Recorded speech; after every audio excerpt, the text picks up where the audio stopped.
السلام علیکم ورحمۃ اللہ وبرکاتہ. کیسے ہیں آپ سب؟ ٹھیک ہیں؟ سب خیریت سے ہیں جی. آج قیام اللیل ہے تو انشاءاللہ میں مسجد سے ہو کے آ کے پڑھ کے تو پھر میں آپ سے بات کرتی ہوں انشاءاللہ. ٹھیک ہے. ہاں جی السلام علیکم ورحمۃ اللہ وبرکاتہ. جی قیام اللیل تھی. آج 21ویں رات ہے ماشاءاللہ. صبح 21واں روزہ اور اللہ تعالیٰ ہم سب کو نجات دے. نجات کا اشرا شروع ہو گیا ہے الحمدللہ. تو اللہ تعالیٰ ہمیں توفیق دے کے بہترین دعائیں مانگے اور ہم نجات کے لیے خاص کر دعائیں مانگے اور اپنے جو ہماری دنیا سے رخصت ہو گئے ہیں ان کے لیے دعائیں مانگے نجات کی، کیونکہ یہ دوزخ سے نجات کا بھی اشرا ہے. اور لیلۃ القدر ماشاءاللہ سے یہ جس کو نصیب ہو، اللہ کرے کہ ہم سب کو لیلۃ القدر نصیب ہو انشاءاللہ. تو ہم نے زیادہ سے زیادہ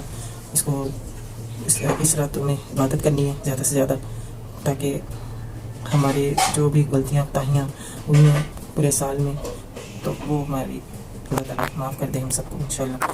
اور میں سورۃ القدر آج پڑھوں گی تاکہ اس کا ترجمہ اور تفسیر پتہ چل جائے کہ سورۃ قدر، کیونکہ قرآن اترا تھا ان 10 راتوں میں. تو اللہ تعالیٰ نے کہا اس کو تلاش کرو کہ کون سی رات میں یہ قرآن تھا. تو وہ پڑھتے ہیں تفسیر تو پتہ چل جائے گا انشاءاللہ ترجمہ اور تفسیر. سورۃ القدر نام پہلی ہی آیت کے لفظ القدر کو اس سورہ کا نام قرار دیا گیا ہے. اور زمانہ نزول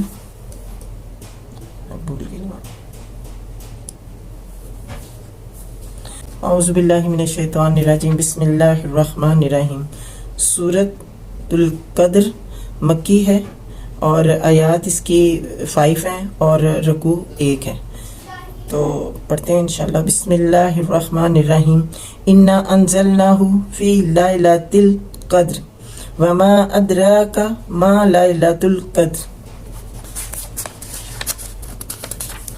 لیلۃ القدر خیر من الف شہر تنزل الملائکۃ والروح فیہا بإذن ربہم من کل امر سلام ہی حتی مطلع الفجر. ترجمہ پڑھتے ہیں.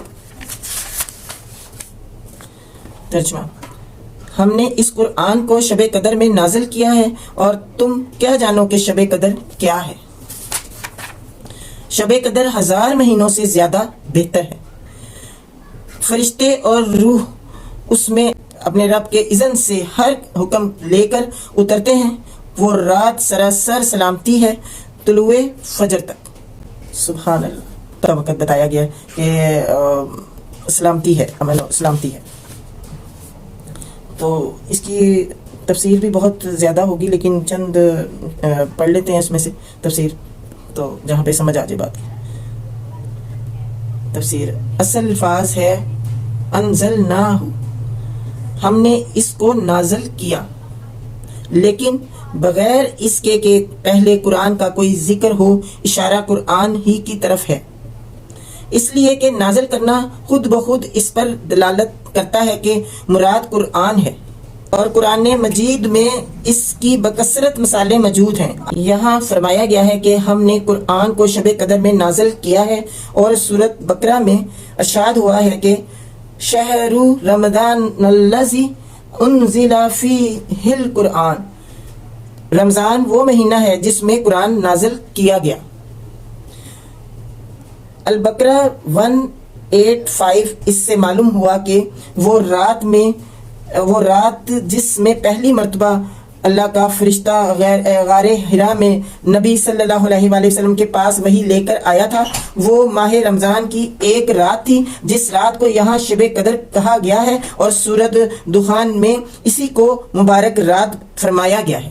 ہم نے اسے ایک برکت والی رات میں نازل کیا ہے. آیت نمبر 3.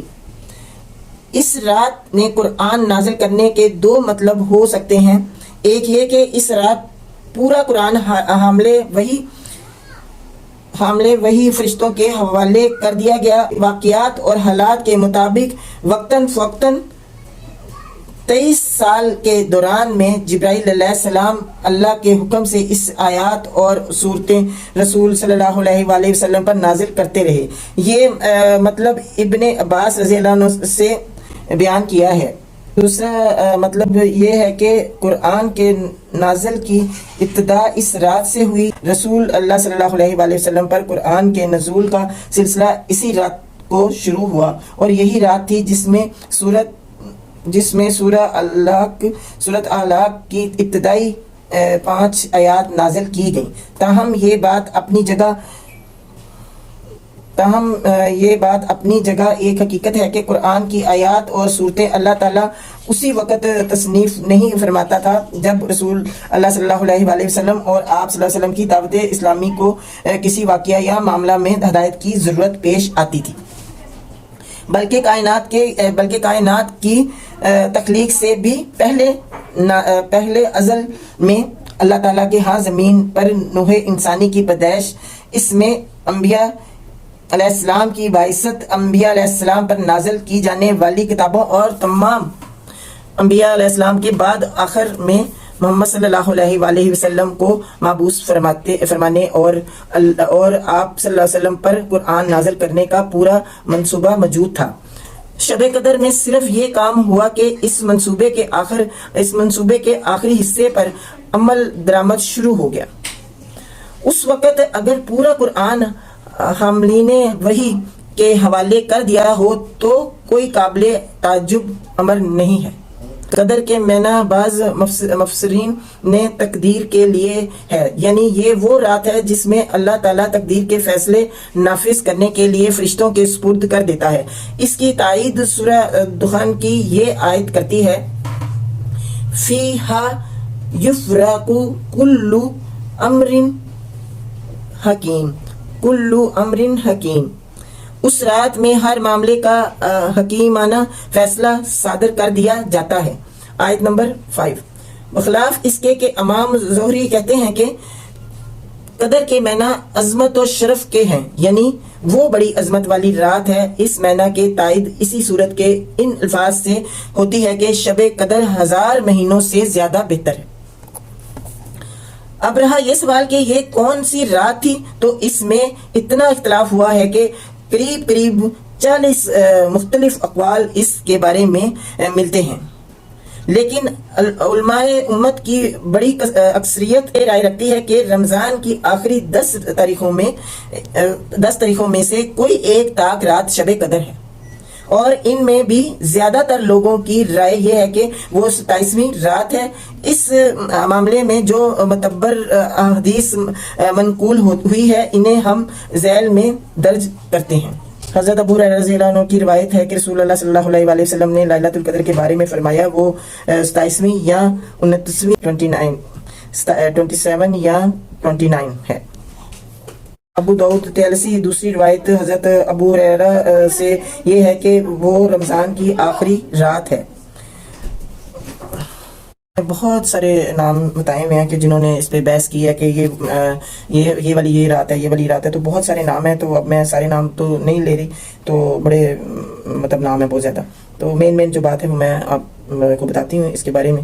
تو اس میں اور بھی بتایا ہے کہ یعنی کہ رمضان کی آخری رات ہے. اور جو شب قدر کے متعلق پوچھا تو ابو ہریرہ سے اس کے بارے میں دریافت کیا گیا تو انہوں نے کہا کہ حضرت عمر رضی اللہ عنہ، حضرت حذیفہ رضی اللہ عنہ اور صحابہ رسول صلی اللہ علیہ وآلہ وسلم میں سے بہت سے لوگوں کو اس میں کوئی شک نہ تھا کہ وہ رمضان کی 27ویں رات ہے.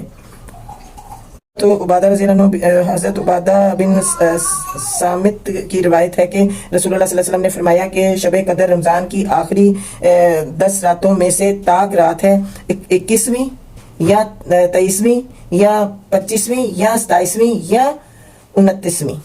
ٹھیک ہے، یعنی کہ یہ پورا ہی مہینے کا بتایا کہ 21ویں 22ویں اور 25ویں اور 23ویں بھی بتایا، 27ویں بھی اور 29ویں بھی. یعنی کہ 21 21 اور 23 25 اور 27 اور 29 یہ آخری یعنی کہ جو بات ہے نا مسند احمد، یہ آخر میں یعنی کہ یہاں پہ بات ختم ہوئی کہ یہ ان راتوں میں رات ہے۔ حضرت عبداللہ بن عباس رضی اللہ عنہ کہتے ہیں کہ رسول اللہ صلی اللہ علیہ وآلہ وسلم نے فرمایا اسے رمضان کی آخری 10 راتوں میں تلاش کرو، جبکہ مہینہ ختم ہونے میں 9 دن باقی ہوں یا 7 دن باقی یا 5 دن باقی۔ بخاری اکثر اہل علم نے اس کا مطلب یہ لیا ہے کہ حضور صلی اللہ علیہ وسلم کی مراد طاق راتوں سے تھی۔ حضرت ابو بکر رضی اللہ عنہ کی روایت ہے کہ 9 دن باقی ہوں یا 7 دن یا 5 دن یا 3 دن یا آخری رات، مراد یہ تھی کہ ان طریقوں میں لیلۃ القدر کو تلاش کرو۔ حضرت عائشہ رضی اللہ عنہ کی روایت ہے کہ رسول اللہ صلی اللہ علیہ وآلہ وسلم نے فرمایا کہ شب قدر کو رمضان کی آخری 10 راتوں میں سے طاق راتوں میں تلاش کرو۔ بخاری، مسلم، احمد، ترمذی، حضرت عائشہ رضی اللہ عنہ اور حضرت عبداللہ بن عمر رضی اللہ عنہ کی یہ بھی روایت ہے کہ رسول اللہ صلی اللہ علیہ وآلہ وسلم نے تعزیت رمضان کی آخری 10 راتوں میں اعتکاف فرمایا ہے۔ اس معاملے میں جو روایت حضرت معاویہ رضی اللہ عنہ، حضرت ابن عمر رضی اللہ عنہ، حضرت ابن عباس رضی اللہ عنہ وغیرہ بزرگوں سے مروی ہے، ان کی بنا پر علماء سلف کی بڑی تعداد 27ویں رمضان ہی کو شب قدر سمجھتی ہے۔ غالباً کسی رات کا تعین اللہ اور اس کے رسول صلی اللہ علیہ وآلہ وسلم کی طرف سے اس لیے نہیں کیا گیا ہے کہ شب قدر کی فضیلت سے فیض اٹھانے کے شوق میں لوگ زیادہ سے زیادہ راتیں عبادت میں گزاریں اور کسی ایک رات پر اکتفا نہ کریں۔ یہاں یہ سوال پیدا ہوتا ہے کہ جس وقت مکہ معظمہ میں رات ہوتی ہے اس وقت دنیا کے ایک بہت بڑے حصے میں دن ہوتا ہے، اس لیے ان علاقوں کے لوگ تو کبھی شب قدر کو پا ہی نہیں سکتے۔ اس کا جواب یہ ہے کہ عربی زبان میں اکثر رات کا لفظ دن اور رات کے مجموعے کے لیے بولا جاتا ہے، اس لیے رمضان کی ان تاریخوں میں سے جو تاریخ بھی دنیا کے کسی حصے میں ہو اس کے دن سے پہلے والی رات وہاں کے لیے شب قدر ہو سکتی ہے۔ سرین نے بالعموم اس کے معنی یہ بیان کیے ہیں کہ اس رات کا عمل خیر 1000 مہینوں کے عمل خیر سے افضل ہے۔ ماشاءاللہ، سبحان اللہ، سبحان۔ جن میں شب قدر شمار نہ ہو، اس میں شک نہیں کہ یہ بات اپنی جگہ درست ہے، اور رسول صلی اللہ علیہ وآلہ وسلم نے اس رات کے عمل کی بڑی فضیلت بیان کی ہے۔ چنانچہ بخاری مسلم میں حضرت ابو ہریرہ رضی اللہ عنہ آئے کہ حضور صلی اللہ علیہ وسلم نے فرمایا جو شخص شب قدر میں ایمان کے ساتھ اور اللہ کے اجر کی خاطر عبادت کے لیے کھڑا رہا، اس کے تمام پچھلے گناہ معاف ہوں گے۔ سبحان اللہ۔ صلی اللہ علیہ وسلم نے فرمایا کہ شب قدر رمضان کی آخری 10 راتوں میں ہے، جو شخص ان کے اجر کی طلب میں عبادت کے لیے کھڑا رہا اللہ اس کے اگلے پچھلے گناہ معاف کر دے گا۔ سبحان اللہ، انشاءاللہ۔ لیکن آیت کے الفاظ یہ نہیں ہے کہ شب قدر میں عمل کرنا 1000 مہینوں میں عمل کرنے سے بہتر ہے، بلکہ فرمایا یہ گیا ہے کہ شب قدر 1000 مہینوں سے بہتر ہے، اور 1000 مہینوں سے مراد بھی گنی ہوئی 83 سال 4 مہینے نہیں ہے، بلکہ اہل عرب کا قاعدہ تھا کہ بڑی کثیر تعداد کا تصور دلانے کے لیے وہ 1000 کا لفظ بولتے تھے۔ اس لیے آیت کا مطلب یہ ہے کہ اس ایک رات میں خیر اور بھلائی کا اتنا بڑا کام ہوا کہ کبھی انسانی تاریخ کے کسی طویل زمانے میں بھی ایسا کام نہ ہوا تھا۔ سبحان اللہ۔ روح سے مراد جبرائیل علیہ السلام ہیں، جن کے فضل و شرف کی بنا پر ان کا ذکر فرشتوں سے الگ کیا گیا ہے، یعنی وہ بطور خود نہیں آتے بلکہ اپنے رب کے اذن سے آتے ہیں، اور ہر حکم سے مراد وہی ہے جسے سورۃ دخان آیت 4 میں امری حکیم معنی کام کہا گیا ہے، یعنی شام سے صبح تک وہ پوری رات خیر ہی خیر ہے، ہر شر اور فتنے سے پاک۔ سبحان اللہ، ماشاءاللہ۔ یہ سورۃ القدر کی تفسیر بتائی ہے میں نے، ترجمہ اور تفسیر، تو اس کو آپ ضرور سنیں اور غور سے اس کو سنیں، آگے بھی سب کو شیئر کریں تاکہ سب کو پتہ چل جائے کہ شب قدر کیا ہے، ٹھیک ہے، اور 10 دن کیوں کہا گیا عبادت کا، یہ بھی سب کو پتہ ہونا چاہیے کہ کوئی بھی رات ہو سکتی ہے، کوئی بھی شب قدر ہو سکتی ہے. تو اس وجہ سے کہا ہے کہ کوئی مطلب ایسا نہ ہو کہ کسی ایک دن آپ چھوڑ دو، آپ 27ویں رکھ لو، یا پھر آپ یعنی کہ ایک دن مقرر کر لو کہ یہی شب قدر ہے، تو آپ دن مقرر کر لیں اور پھر آپ کو وہ شب قدر کی وہ رات نہ مل سکے. اس لیے یہ 10 راتیں پوری ہی شامل ہیں، ان میں آپ نے وہ لیلۃ القدر تلاش کرنی ہے. ٹھیک ہے، تو اللہ تعالی ہم سب کو توفیق دے کہ ہم زیادہ سے زیادہ عبادت کریں اور اس کو تلاش کر لیں، اس رات کو جو خیر و برکت والی ہے اور رحمتوں والی ہے، برکتوں والی ہے، اور جس میں ہمیں نجات ملنی ہے دوزخ سے انشاءاللہ. اور ہماری عبادتیں ایسی ہوں گی کہ 1000 سال سے زیادہ، اللہ تعالیٰ نے کہا ہے کہ ہزاروں سال سے زیادہ یہ افضل راتیں ہیں. تو اللہ تعالیٰ ہمیں توفیق دے انشاءاللہ، اور جتنی بھی دعائیں ہم مانگیں اللہ تعالیٰ قبول و منظور کرے، اور جن کے لیے بھی دعائیں مانگیں اللہ تعالیٰ ان سب کی نیک خواہشیں، نیک مرادیں پوری کریں. جو حج پہ عمرے پہ آنا چاہتے ہیں، جو خانہ کعبہ اور روزہ مبارک کا دیدار کرنا چاہتے ہیں، اللہ تعالیٰ ان کی بھی اس خواہش کو پورا کرے. جو ہمارے عزیز و احباب میں جن لوگوں نے دعا کے لیے کہا ہے مکہ مدینہ آنے کے لیے، اللہ تعالیٰ ان کی بھی خواہش کو جلد پورا کرے، اور ہمیں بھی اللہ تعالیٰ بار بار اپنے گھر کی زیارت کرائے اور روزہ مبارک کی زیارت کرائے، اور دنیا اور آخرت ہماری سوار دے، اور پرسرات میں ہمیں چلنے میں آسانی پیدا کرے. نبی پاک صلی اللہ علیہ وآلہ وسلم کا دیدار نصیب کرے، اور ہمیں قبر کے عذاب سے اللہ تعالیٰ بچائے، اور ہمیں اپنی رحمتوں کے سائے میں اللہ تعالیٰ رکھے. قیامت کے روز ہمیں اللہ تعالیٰ رسوا نہ کرے، اور ہمیں قیامت کے روز اللہ تعالیٰ اپنی رحمت کے چھاؤں میں رکھے، رحمت کے سائے میں رکھے. اور جن لوگوں کو اللہ تعالیٰ نے پسند فرمایا ہے، جن لوگوں کو اللہ تعالیٰ نے سیدھا جنت میں لے کے جانا ہے بغیر حساب کتاب کے، اللہ تعالیٰ ہمیں توفیق دے کہ ہم ایسے لوگوں میں اللہ تعالیٰ ہمیں شامل کر لے جن کو بغیر حساب کتاب کے اللہ تعالیٰ جنت میں لے کے جائے انشاءاللہ. یہ اللہ تعالیٰ اس دعا کو، اس مبارک یہ 21ویں رات کی دعا ہے، اللہ تعالیٰ قبول کر لے. اور جتنے بھی بیمار ہیں سب کو شفائے کامل اللہ تعالیٰ عطا فرمائے. جتنے بھی بستر میں پڑے ہیں، جو بھی جس مشکل میں ہیں، جو پریشانی میں ہیں، جس کی جو رکاوٹیں ہیں، جو پریشانیاں ہیں، جو کام رکے ہوئے ہیں، اللہ تعالیٰ سب کے کام سوار دے اور بیماروں کو شفائے کامل عطا فرما دے. اور محمد ارحم فراز کو بھی اللہ تعالیٰ، میرے پوتے کو بھی اللہ تعالیٰ جلد سے جلد شفا یاب کر دے، اور اس کو چلنے پھرنے بولنے کے قابل بنا. تو اللہ تعالیٰ میرے پوتے کے پور درست کر دے انشاءاللہ، چلنے پھرنے بولنے لگ جائے. اور عثمان تزیم کو کے بھی اللہ تعالیٰ پور درست کر دے، وہ بھی اپنے بستر سے اٹھے چلنے پھرنے لگ جائے. ریحان اور جتنے بھی، ریحان کو بھی بلڈ بننا شروع ہو جائے. تو یہ پورے جو پورا عشرہ ہے اس میں ہم یہ جو بیمار ہیں ان کے لیے شفا کے لیے دعا کریں گے. میں کروں گی دعا، آپ بھی سب دعا کرنا.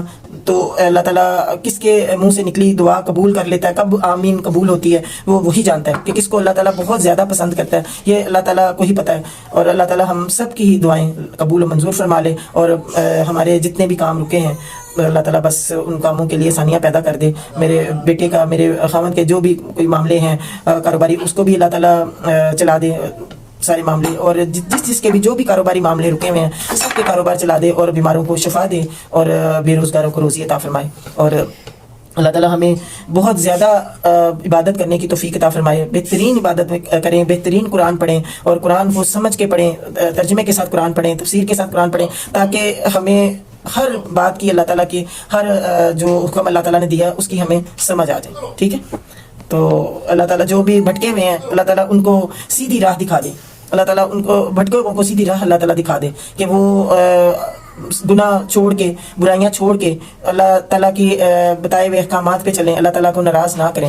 بس اللہ تعالیٰ ہم سب کو معاف کرے انشاءاللہ، ہمارے اگلے پچھلے گناہ معاف کر دے، اگلے پچھلی غلطیاں کوتاہیاں معاف کر دے، اور ہمیں اپنے رحمت کے سائے میں رکھ لیں انشاءاللہ. آمین ثم آمین یا رب العالمین. صلی اللہ علیہ خیر خلقی محمد اجمعین برحمتک یا ارحم الراحمین. اللهم صل علی محمد و علی محمد کما صلیت علی ابراہیم و علی آل ابراہیم انک حمید مجید. اللهم بارک علی محمد و علی محمد کما بارکت علی ابراہیم و علی آل ابراہیم انک حمید مجید. اللهم انک عفو تحب العفو فاعف عنی.